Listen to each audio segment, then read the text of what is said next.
across to our panelists. Joining us today on the show, we have Dr. Wail Awad, who is a senior journalist. Also, Pathikrit Pain is joining us, a geopolitical analyst. I'm going to come across to you first, Dr. Wail Awad. First question that everyone wants to know. What happens from here onwards? Is it actually going to be retaliation, or do we actually have some kind of de-escalation? Who's going to blink?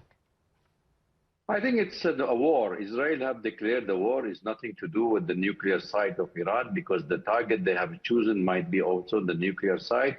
But according to reports on the ground from Iran, which we are receiving, we have more than 80 civilians have been killed, more than 380 have been injured, and they've been attacked in the civilian areas in Tehran and also in Isfahan, in different cities where the scientists have been targeted and military personnel has been targeted, and Israel have been continuously, till then, this moment we are talking, still there are bombing certain cities, Mashhad, also Tabriz, and also the certain, port of Iran have been attacked. So therefore, the war is on, and Israel have said that this is not only because the pretext of only the nuclear side is nothing to do with the ongoing war. Therefore, if we look at the target of a 300 target sorties by 200 flights which have been used, and I'm sure this 200 Air Force is not only from the Israeli side. There could be some American, Britishers, French soldiers and Air Force pilots have been taking part. So it's not an attack by unilaterally by Israel, as the Americans it hasn't participated militarily in this war. And also, my second follow-up question, Dr. Wail Awad, is you mentioned that there have been strikes which have happened by Israel, but Israel on its part has said that what they did was stop an inevitable nuclear war, because that's what Iran was building up to. Well, I think that the world should focus on the Israelis' nuclear arsenal. They have more than 150 nuclear heads that nobody even dared to open the nuclear security resolution on Israel, to open to the international agencies, but they refused to do so since 1982. So why to claim that Iran, which have already been talking and abiding by the international nuclear agencies, which have been discussing it, despite the fact that they have already politicized the issues yesterday and issued a statement that Iran have violated, and Iran said we are open, we don't have a nuclear.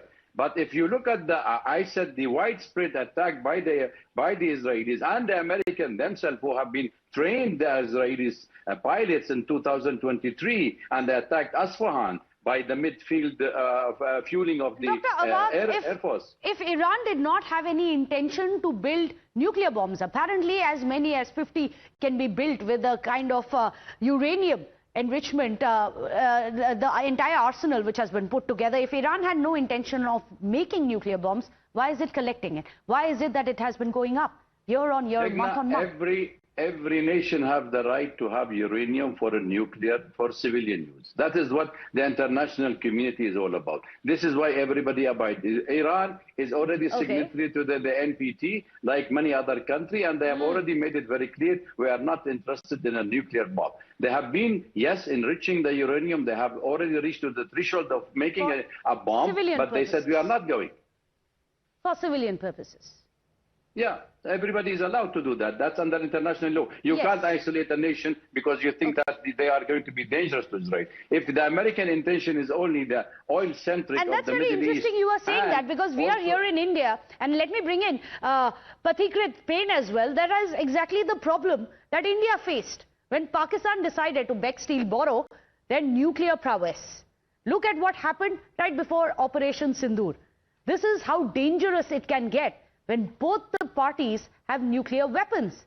Is nuclear weapons the solution, or is that actually the problem? Pathikrit.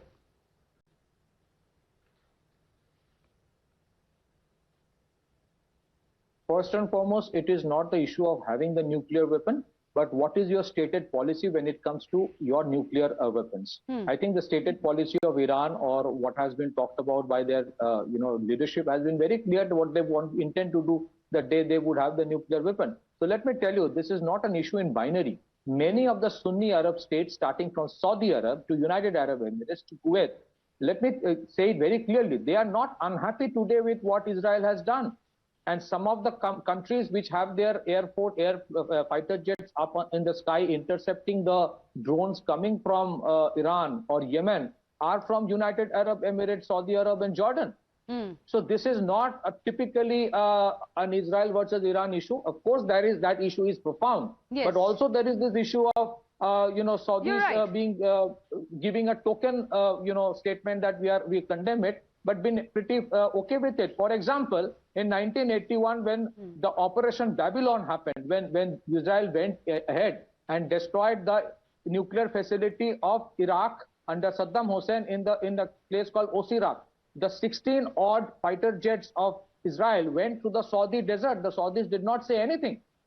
And let me tell you why the Saudis are also very much against Iran. You see the kind of destruction the Houthis have done inside Saudi Arab in their petrochemical facilities. Why would the Saudis be unhappy with what has happened today?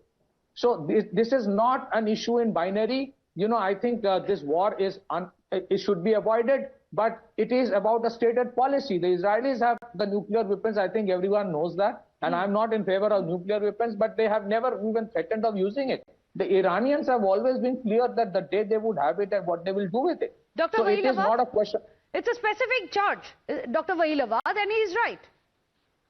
Well, I think they have already made it clear. The Saudis condemned, the Arab League condemned, they attacked. This is a case of us attacking a sovereign nation by another nation unilaterally and claiming to be the spoiled boy of the United States, who can do unilaterally and exceptionally attack any countries and without being blamed, without being sanctioned, without being, taking into an account. So how can we claim that Israel have the right to exist in the region when you are destroying every regional countries? And we know that Netanyahu wanted to go for a regional war. Let us also put the black and white our talk, because here you have seen they have destroyed Syria, they have destroyed Lebanon, they have destroyed Palestine, they are attacking even inside Yemen. Now they have wanted Iran, and Iran has been on their radar. Which is interesting, because Israel said they are the victims here. They are not the aggressors, is what Israel says.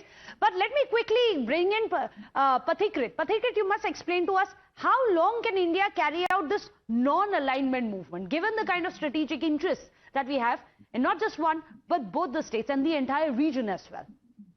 Well, first and foremost, let me put it, Hezbollah is created by Iran, Houthi is created by Iran, Hamas is created by Iran. So all I'm saying, no one is innocent in this conflict. If the blame is on Israelis, the same blame should be on the Iranians as well. Secondly, when it comes to India, I think we do have some kind of a strategic partnership with Israel. India does have. Yes. With Iran, we have good relation. And I think India would prefer that no conflict happens. But I think if we are against terrorism, then it has to be all kinds of terrorism.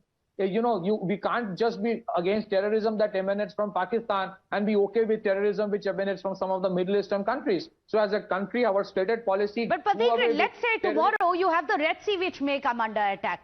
If you have the Gulf of Hormuz which may come under attack, what happens to our energy, safety, security? That is a very good question, Meghna, and that is why India diversified to Russia and did not put all the eggs in the basket. But logistically, it's going to be very difficult. If we have to go all the way across Cape of Good Hope to bring in Russian oil, it's not going to be cheaper, even if it's discounted. That is not entirely correct. There is the Vladivostok-Chennai route that I would request your graphic designer to look at this. The Vladivostok-Chennai route is the other route through which Russia has started transshipment of gas and oil to India, which is a far shorter route than the route that permeates or surrounds the entire African region. And I think India does have, let me put it this way, we have something called a strategic reserve. Oil imports have also come down since what it was last year. But unfortunately, gentlemen, I'm running out of time. This is going to be a very long, drawn out. We can't call it a war. Should we call it a halfway through war? Because we are just hoping it doesn't blow up into a full-scale war. India, of course, is waiting and watching very closely because there's a lot is at stake. It's not just the peace and stability of the region. It is strategic interest of India and the rest of the nations as well. It's not just restricted to two nations. The world gets divided into two different blocks yet again. Well, appreciate it, Dr. Vahilawad, for joining us here on the show, as well as Pathikrit. Without a short break, don't go anywhere.